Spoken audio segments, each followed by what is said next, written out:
بہت پرانے زمانے میں ایک پہاڑی کے دامن میں ایک نیک دل بوڑھا میاں بیوی رہتے تھے، جن کا گھر گاؤں سے الگ تھا اور ان کی کوئی اولاد نہیں تھی۔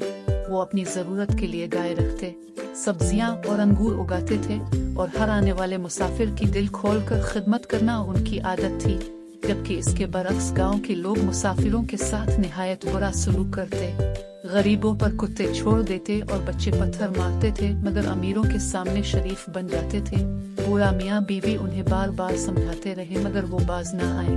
ایک رات انہوں نے شور سن کر جان لیا کہ کوئی مسافر گزر رہا ہے، تو انہوں نے 2 مسافروں کو اپنے گھر بلا کر سادہ مگر محبت بھرا کھانا پیش کیا۔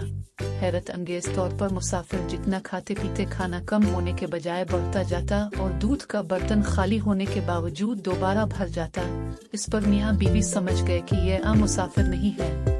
مسافروں نے گاؤں والوں کی ظالمانہ عادتوں کا ذکر کیا اور اچانک گاؤں کی جگہ ایک جھیل بن گئی جہاں ظالم لوگ مچھلیوں میں بدل چکے تھے۔